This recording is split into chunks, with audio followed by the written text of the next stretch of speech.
here with me today, we have two graduates from our most recent Cal-JAC Pre-Apprenticeship EMT Academy.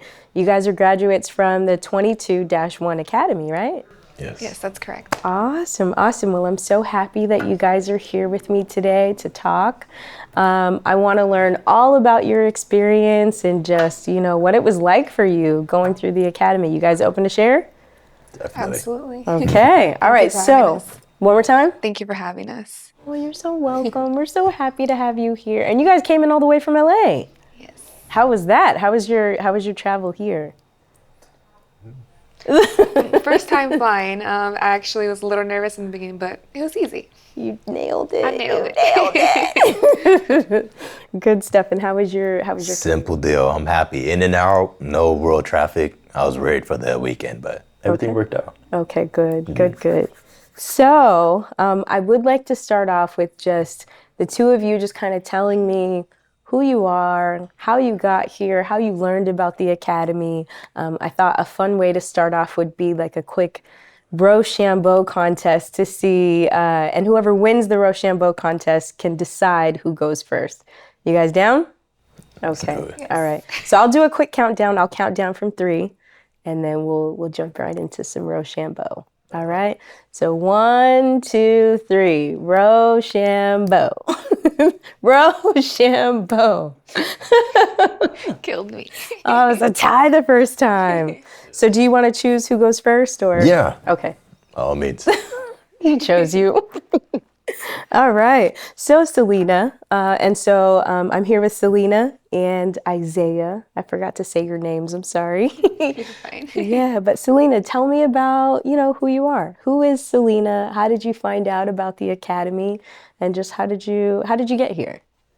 Okay, so I heard about the academy last year during July, I believe, and I had gotten an email from FCTC saying that they were looking for applicants to join an academy, and I was like, "Ooh, that would be a really good idea for me."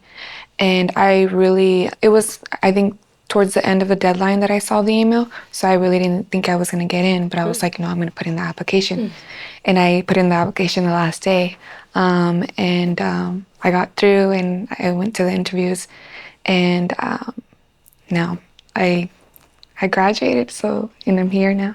Good stuff. Good. So you just randomly got an email just telling you about it? No, nobody mentioned it to me. I just was like, I think this was during the time where I was trying to figure out if I wanted to go back into pursuing this, because this has been my dream since I was small. Where I was at in life, I didn't really have much hope to pursuing this anymore. So I feel like that email was kind of just like, this is your chance. Take it. It was a sign. Yeah, I was like, okay. So that's how And you took the sign. Thank you. And we got a chance to meet you. I know. It was beautiful. Thank you. And so how about you, Isaiah? How did you learn about the academy? And then just tell me a little bit about yourself. First, when it comes to learning about the academy, it actually came across on Facebook. I am not a Facebook user often, and I was at that time very busy between working full-time, part-time, and going to school. But for some odd reason that time I was scrolling through, just trying to get my mind off of things, and that's what I saw. And it had been a field that I was always interested in. I have family friends that are in the fire service, and I always looked up to them. But I didn't think that was going to work out. So I said, let's take a look at this. So the information that was there and doing some further reading and research, I wanted to give it a shot because it was a beautiful opportunity. So long story short, went through very much like Selena here, and had the opportunity and went through and made it so far. In terms of my background in history, I am from the IE, Inland Empire, from the Inland Empire. Okay. And starting off was raised with a single mom, had a challenge when it came to growing up in a household that didn't have much funds. So that was kind of the background, but then always having a hunger for knowledge and a love for people. So with those two things, this is definitely a field that will not only inspire that, but also help you to continue to grow. Okay. Okay, good stuff. And so this was the perfect catapult to kind of get you there. Exactly. Awesome, awesome. Okay. All right. And so I'm just wondering, I think this is a really interesting question because I do recruitment for Cal-JAC. And so I run into so many candidates regularly who aren't sure what they want to pursue, or they're not sure that this is a good fit for them, that kind of thing. And so I'm just wondering, what were your plans before you started pursuing the Cal-JAC EMT Academy? You know, what were you on track for at that point? I was actually majoring in fire technology. Oh, okay. I got my associates in that, and then during the time that I was pursuing my associates, I did join the Wildland Academy that the college offered as well. So this has been on my mind for a while. Beautiful. So I feel like Cal-JAC just came at the right moment for me. Good stuff. And how about you, Isaiah? For me, I was in the construction phase of things and also building maintenance. So I was going to school for building inspection and home inspection. Okay. There's a few other things I have under my belt with that as well, but to keep it short, that's basically what I was getting into, building inspection. Okay. What would you say to someone who wants to apply for the Cal-JAC EMT Academy, but they're not sure? They're not sure, you know, I'm not sure if I'll be selected. I'm not sure if I'm going to be a good fit, that kind of thing. What would you say to encourage someone? Because we do have an application currently open. So what would you say to someone who's in that boat? I would tell them, do it. There's like, there's no hurt or loss in it. Just apply. You'll probably regret it if you don't. Like you're not gonna lose anything. And it's such a good opportunity for you. Like you have so much advancement in this program. So do it. Okay. All right. Something that has been said a number of times is every shot you don't take, you miss. Yeah. So if this is something that even has your mind moving in that direction a little bit, Yeah. do some further investigation, evaluate yourself, and from there, make an honest decision and go for it. It's going to take determination to continue, so you need to be able to get as much information on it, and you will not regret moving in this direction if this is something that genuinely interests you. Good stuff. So there's advancement, there's support. I mean, it sounds like there's lots of different components. I mean, let's just talk about the academy, you know? So I'm sure for anyone that would hear that, they would be super motivated to know, like, hey, you can't hurt yourself by not applying. Give it a shot, you know? So talk to me about, like, what's the academy like? Describe, and one of you can jump into this to do this one. Selena, if you'd like to, you can. But what's a typical day like? And like from starting at the beginning of the day all the way through, if there's school or work attached to that too. What did a typical day in the academy look like for you? For me, so during the week, so we would have evenings, Tuesdays and Thursdays, and then Saturdays all day. So in the evenings, I usually would go up right after work. So I would drive from Santa Clarita to LA, and then but before going to class, we obviously have to be uniformed because we get inspected. So just get myself ready to be ready for class, and once we were done with that, we just everybody just make sure that each crew was there, and we communicated with the BC as well, so they can communicate with the instructors that everybody was there and present to get this class started. And once that was good to go, we did the Pledge of Allegiance every class in the beginning, and then we would get the class started. We would do EMT work. So we would go over lectures during the week, Tuesdays and Thursdays, and on the Saturday we would do PT. First thing, show up in our PT gear. So that was early morning, so usually nobody would work that day. Okay. So that was that. So we would get there, do PT for an hour, and once we were done with PT, change into our uniform, get ready for a skills class as well, and then we would hop in with just different instructors to do skills training with, and then yeah. You want to hop in? Yeah, and even going along with that, depending on where you fell in line, whether you were a company officer, if you were the battalion chief, or if you were, one of the other cadets, everybody had their role to play. And definitely that idea of camaraderie and teamwork was something that definitely came to play. Selena talked about having a uniform. There was a number of times where different cadets, even myself included, ran into different challenges when it came to making sure everything was put together the way they should have been. And yet we all came together and still made things work. Okay. If someone was missing something, we were all missing something. Yes. Oh, wow. So that's how it works. Yes. Okay. Yeah. Okay. So you either We have found to a look way. the same. Yep. Yeah. Okay, well, that'll definitely establish camaraderie. If one person is missing something, we're all missing it. So we all have to work together to figure this out. Yeah. So good stuff. So you mentioned that you had a job during the academy. Did you work as well? Yes, full time. Okay. How did you guys balance having a job and having to be present at work? And then this huge commitment of this academy, this brand new thing that you're pursuing, that's requiring time, effort, energy. What was that balance like? It was difficult at first, but it was more how bad do I want this? That's kind of what drove me, as well as my family. The support that I have, the support system that I have. Support. Yep. Okay. Yes, that was a very big one. A lot of us in the program had challenges, and that's everybody because you live your own life outside of the academy.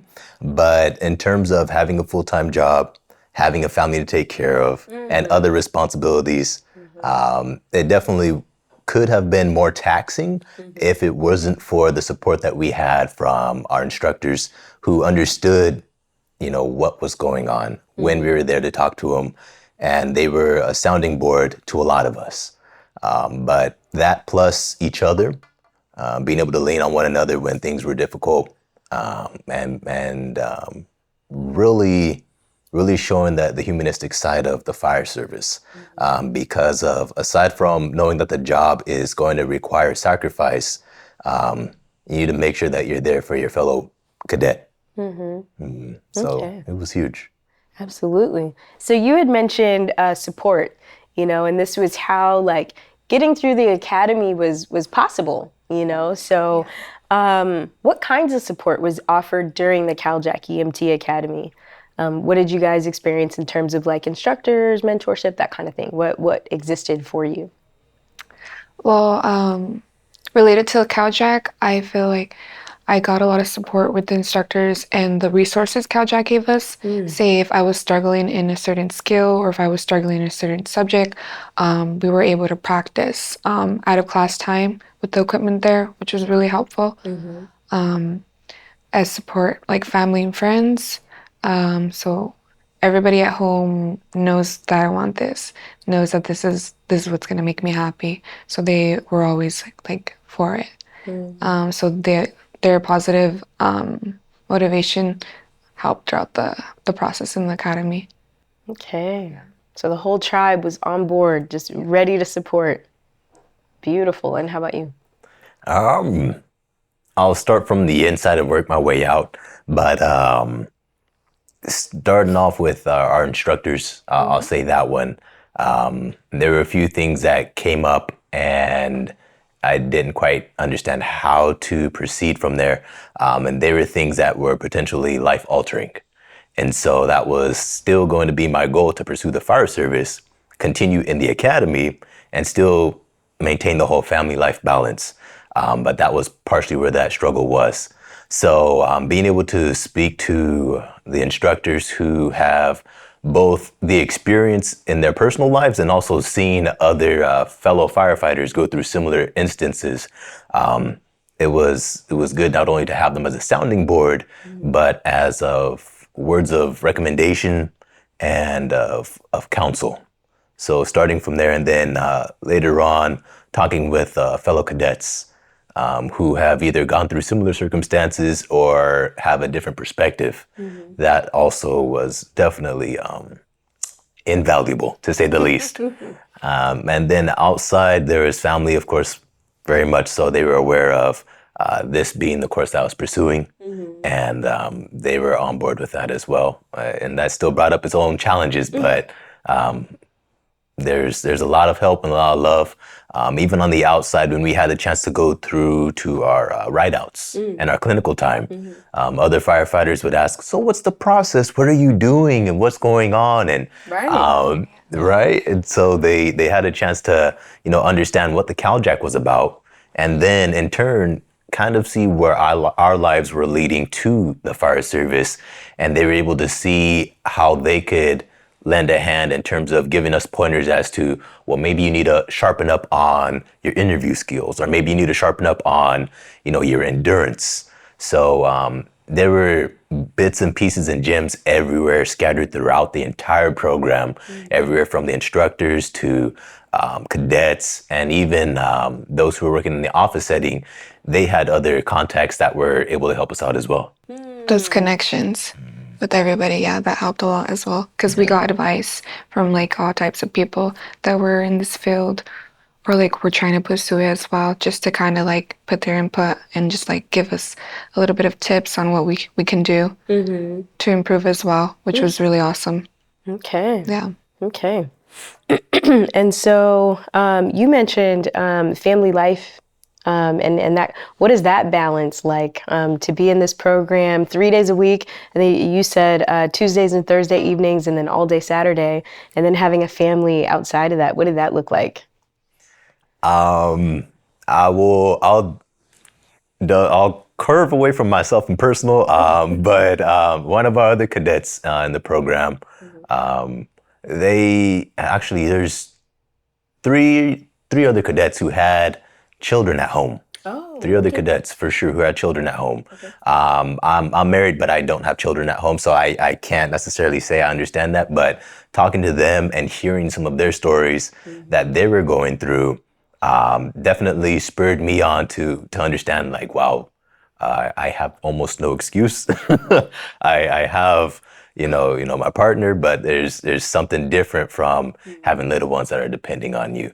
But going to that, it was work, check in with a significant other, let them know what's going on, be on your way, check back, and come back. And I only say that because our Saturday schedule could run a little over. Okay. And even Tuesdays and Thursdays, finishing the program at 10 at night or 9:30.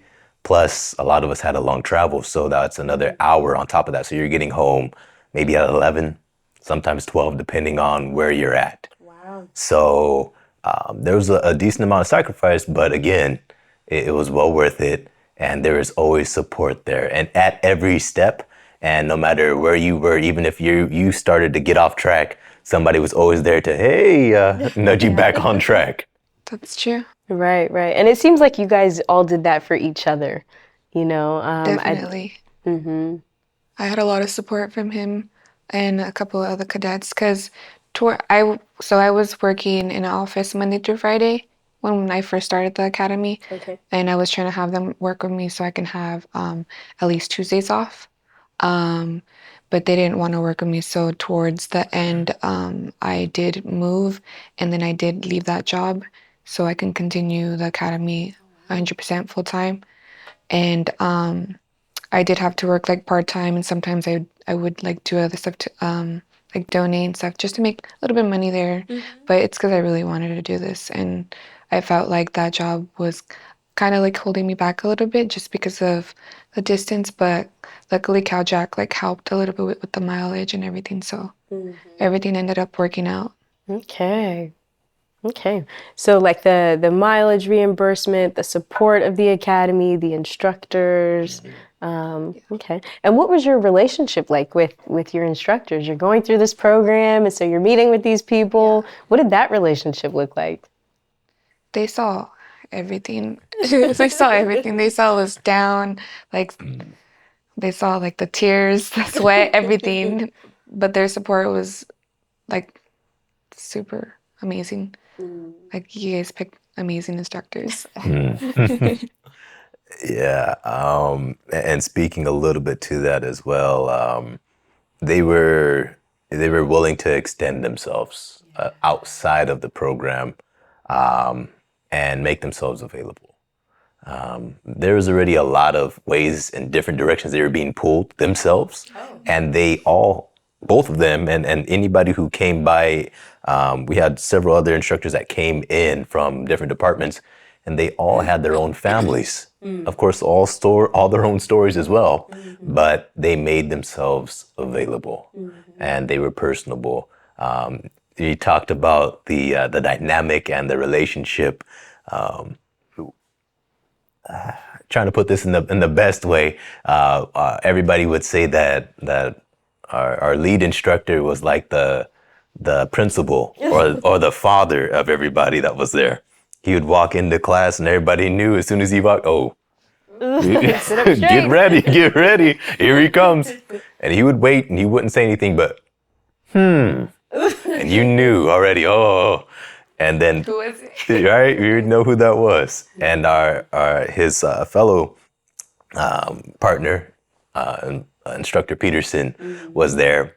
And he was able to be some of that break that we needed in terms of comedic, how do you say that? Comedic relief? Yeah, that's how you say that. Okay. And he would provide that for us while keeping things down to earth and real. Yeah.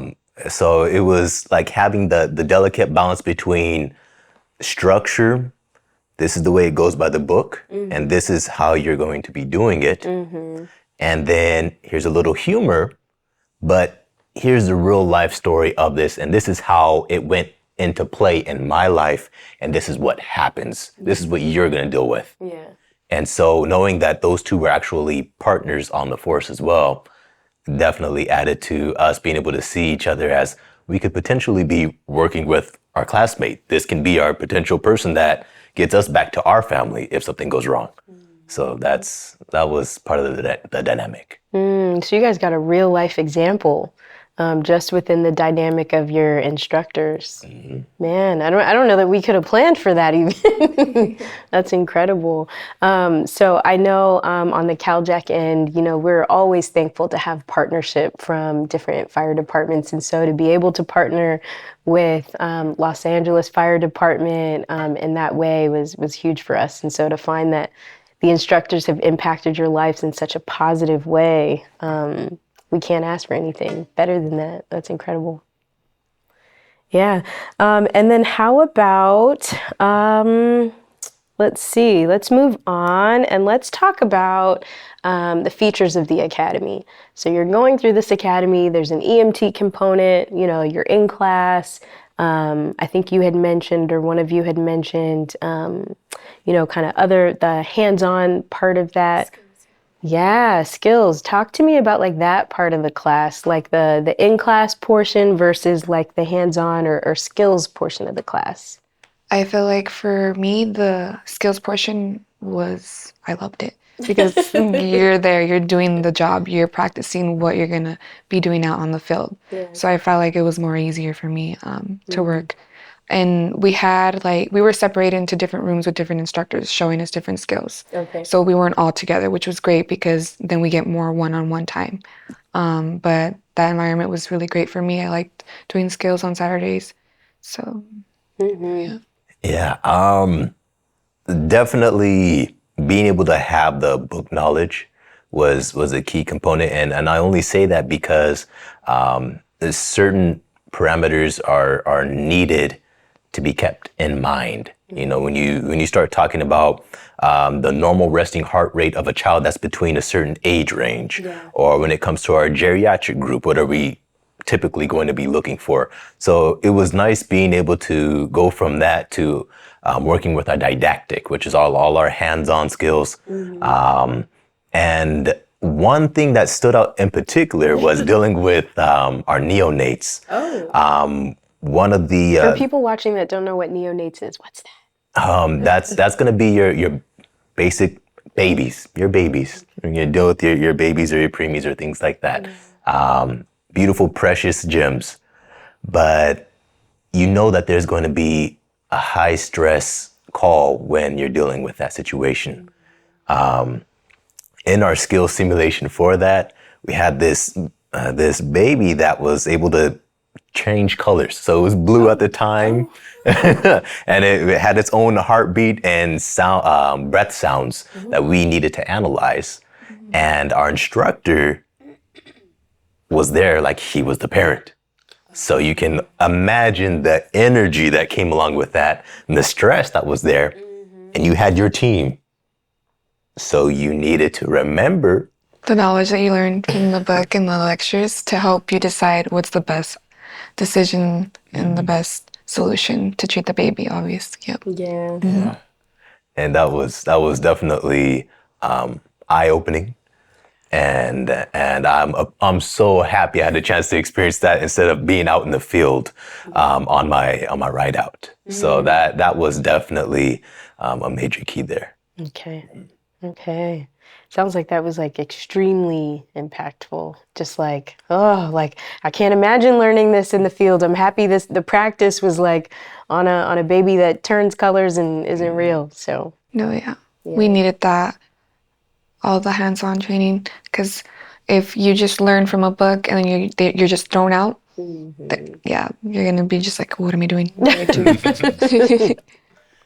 Oh man. And so I know another component of the class, so there, the EMT portion of the class. And then there's also preparation to make sure that to make sure that you're positioned well after graduation. So there's the FCTC written test. What was it like taking that, preparing for that? And FCTC, the Firefighter Candidate Testing Center written test. Yeah. Yes, we had she was a captain who came in who was also working with the FCTC. Okay. And she gave us a rundown of how the test was going to be proctored. She did her very best to make us feel at home with a test. Okay. If as strange as that sounds, it was something that she did to dispel any of our fears that were going on. Yeah. We were still nervous. She did a great job. We were still nervous just because we understood, yes, how serious it was. And even being in, after the program, Selena and I and ourselves, we were talking about this, but we knew that depending on how high you scored, that was going to possibly determine your eligibility for further placement after that or further consideration. So that's where our nerves came in. But we were given mock questions. We were helped to understand, what is the proper way to look at a question. And, those little nuggets help change the mindset you have going into a test versus just reading a booklet, which is also provided. So if you were auditorially processing individual, that worked out. If you needed visuals, they had those as well as a PowerPoint. If you're a person who needs a read, handbook was there. So all the bases were covered to try to make sure that we were positioned in the best way possible. Okay. Okay. All right. And then when it comes to the CPAT, I know that was another portion as well, right? And so why the smile? What's this about?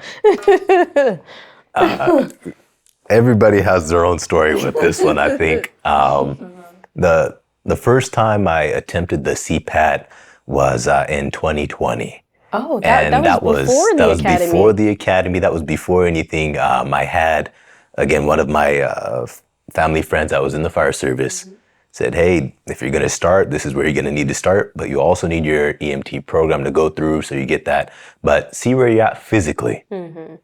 I figured I was okay. I was in decent shape.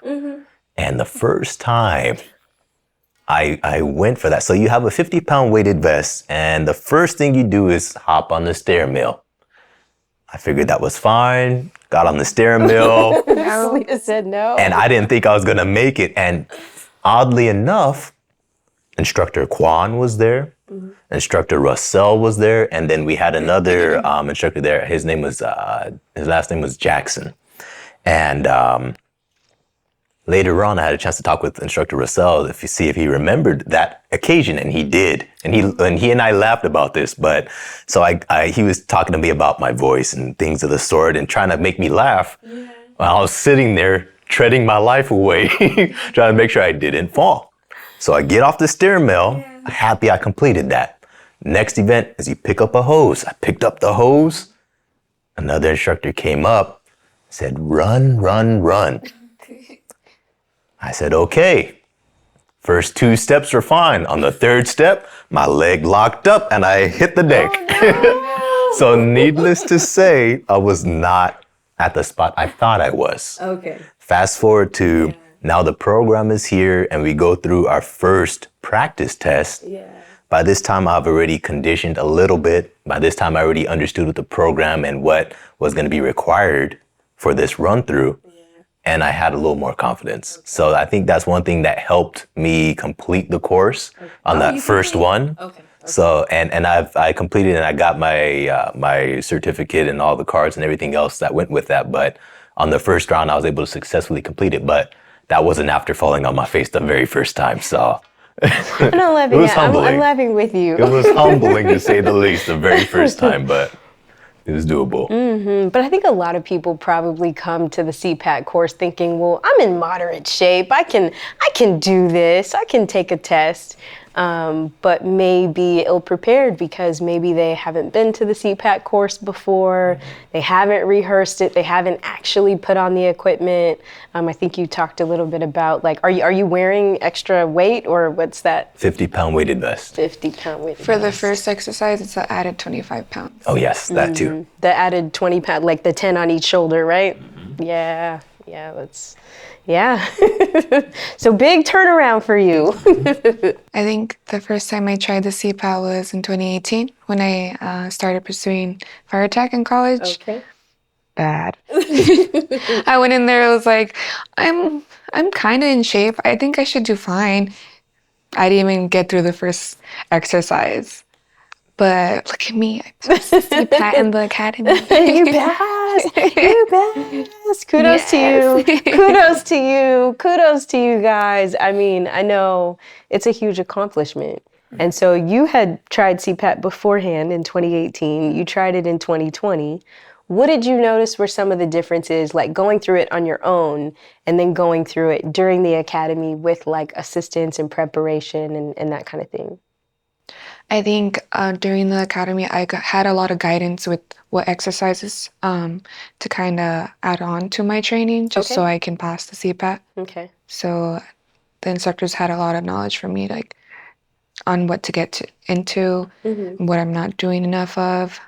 So I think that helped a lot. Okay, good stuff.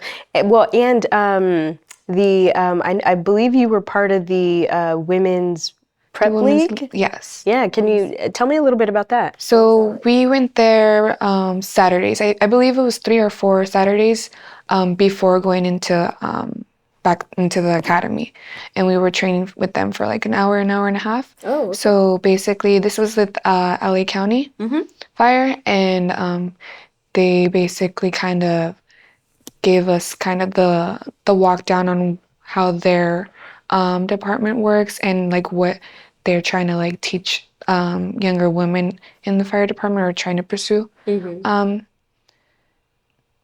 fire. They just explained like literally like it doesn't matter if you're a woman. You have to come into this industry with like thick skin and just do what you came here to do. That's pretty much what they were teaching the young ladies. Like, you want to be here and do the job? All right, we're going to teach you the job. And yeah, that's what they were doing there. And they showed like a lot of like different sections. When we were there, they had like a little workout area that we did when we would train with them in the morning. And then after that, they would have their cadets change into the uniform right away, and they just threw them in there and just started training, like, which was really cool. I wanted to stay, but I couldn't because I don't want to leave. No, yeah, because I had to go back to the academy. But it was a different environment there for sure. Yeah, like it made me more like, okay, there's so many women here, and they made it. It kind of like inspired you to like keep going, and which was really awesome. So I thought that was a really good opportunity. That Cal-JAC added that for the ladies in the academy. Nice. Yeah. So you liked it? I loved it, yeah. Loved it. Thank you. Thank you for that. And I know, again, you know, I had mentioned before that like partnership with an academy like this is so expansive. We want to make sure that, you know, you have all the resources that you need. And so to be able to partner with LA County in that way, for them to utilize the Women's Prep League to help you guys out with CPAT and the confidence and just the skills of passing CPAT, and also for you to just the visibility of seeing other women that are doing this. Like, well, if you, like you said, if she did it, I can do it too. Yeah. You know, that must have been so powerful. No, most definitely. I think the resources and all the partnerships did help throughout the academy for sure. Because there's times where some of us were kind of like a little like kind of unmotivated at times when we didn't feel at 100% confident. And I feel like these partnerships and these connections and all these people that we communicated with kind of help boost our motivation for sure. So it was a lot of help. Okay. And if I may add a little bit to that, just being from one of the other cadets that saw our female cadets come back from that, and we finished up our pre-T and they're coming in a little tired, but they were fired up, ready to Round go. two. They were ready to go. So being able to see that from the outside, like, wow, I don't know what they did over there, but they definitely supercharged these girls to go. So that was positive to see as well. And infectious for all of you guys that were ready to start your day. You're watching them come in. They've already worked out, and man, look what you did. You inspired the rest of the class. Good stuff. All right. Well, getting back to just your motivation behind this whole thing, behind pursuing the entire program, what made the both of you choose the fire service amongst all the options that are available to you? Why fire? I kind of have like a little story on why I chose this field. So growing up, I had kind of like I grew up around like a bad environment. So my mom was working or she wasn't home, so so I forgot to talk about myself. I have 8 siblings, and so we would always be home alone. And there was times where my younger brother, he was a teen, he would always like be a troublemaker and like bring the cops by because he would like be skating where he shouldn't or just like doing things he shouldn't. And so I would always see the cops coming in like around the house or coming by the house. And I was like 8, 7, and I would be super scared because they were strangers to me. And I would be like, oh my God, why is there cops here? Why are they screaming, blah, blah, blah. And so I would always be frightened as a kid. And there was one specific time where my brother got in trouble and then the cops came, and then I was just like crying and bawling. And then I'm just like there outside crying, and there's this man, he comes up to me, he walks towards me, and I'm just like super scared. I'm just like, like just crying. And then he picks me up, and then he looks at me, he's like, you're gonna be okay. And as soon as he said that, I was like, okay. And I stopped crying. I was like, this stranger just like, he grabbed me and just picked me up and told me I was gonna be okay. And I just like felt like safe at that moment. And it was a firefighter that came up to me, and that safeness and how I felt in that moment of chaos, I wanted to make people feel like that, make people feel safe. So that is the backstory and why I want to become a firefighter. But yeah. I don't even have anything to say. I'm so happy that you shared that story, though. Thank you. Mm-hmm. Yeah, for myself, I didn't necessarily have a positive male role model in my life. My biological father was he was always in and out of prison, so a prison bird, to say the least. At any rate, The few male role models that I did have, they were individuals who were in the fire service. Okay. And I didn't necessarily see that as being the reason why I looked up to them, because I saw the other facets that they had. I knew that they weren't always around, but they were always taking care of their family. Yeah.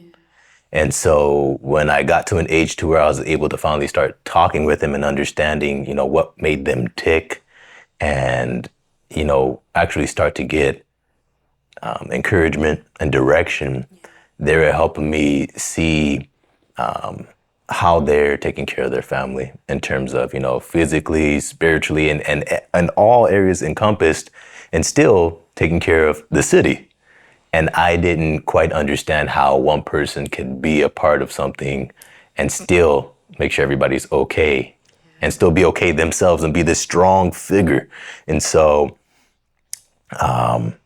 wanting to be a part of something that was helping the community, that's what got me into wanting to go in this direction. But more than that, looking for a career opportunity that will allow me to continue to learn and grow. That has always been my thing, is to learn and grow. I had to teach myself a lot, not having a positive father figure. So trying to get away from the aspect of thinking that you have to do everything on your own and you're the only one who's going to save you, recognizing that people are of value and knowing that you can help in whatever way that you're coming from, in terms of your engagement with somebody, your ability to understand someone, or even just to be a sounding board at that moment. That is one of the things that moved me in this. And the reason why I continue to pursue it is because of the opportunities that the Cal-JAC and this program has provided. This was a field that I didn't think I was gonna, one, be good enough for, or two, be able to have the time or resources to put into this. Yeah. And so this program was pivotal because it allowed not only the network that was already created, but also the resources to make this available. So that's one thing I'm very appreciative of. And so it's just upward and onward from here. Absolutely. Mm-hmm. Absolutely. And I think it's just so powerful. I mean, really just hearing both of you guys' stories and just kind of seeing, I'm sorry, but really just hearing your story of just being a kid and having a firefighter just lift you up like that, probably having no idea that to this day he still has such a strong impact on your life. Oh my God, it's so powerful. And then you guys get to go out and do that for other people. I'm sorry. I'm really sorry. So on a more positive note, and not that that's not already the most positive, I feel like it doesn't get more positive than that. What's next? How do you go out and then, what are your plans for what's next in your own future to impact someone else's life in the way that you guys have been impacted? What does that look like for you? Well, I have some departments in mind that I want to continue to pursue. But right now I do want to pass my national first, just to get that checked out. Yep. And then still physical training. I have made more connections as well with people outside of the academy and inside the academy. And I just want to just get as much advice as I can, so I can make sure that I am going to do the job and go into the job 100% ready and 100% good to go. Because we can't join this, we can't pursue this if we're going to go in with our not most up potential, if that makes sense. Mm-hmm. Sorry. Mm-hmm. We know exactly what you mean. You can't be half-hearted going into this field. Exactly. That's what you're meaning. I feel you. Yep. Yeah. Definitely agreeing with Selena on that, in terms of having to be 100% sure on that. But from here, it's I have my personal history report to get into a department. So I have a CJO, which is awesome. I'm happy to hear about that. I have a few of the departments that have allowed me to begin the application process. So that's on the books as well. So anything that gives me the opportunity to get out in the field. So I'm still in contact with individuals with county and city in LA and as well as Ontario. So I'm going back out on my ride outs again to keep my skills sharp and to still continue to learn. I know with this field and with people in general, it's very dynamic, and I love that because it just provides another area to grow. Yeah. But at the same time, that means you have to stay on top of it. Right? So getting as many touches on skills as possible, getting with different training programs that help get those down in terms of hose relays, ladder throws. That's what I'm doing currently as well. Okay. All right. Well, I mean, I feel like I can say on behalf of definitely myself and the Cal-JAC organization, you know, we're here behind you. We're rooting for you. We only want the best, and really just the best of luck to both of you in your journey. Appreciate it. Thank you Most so much. definitely. Most Thank you. definitely.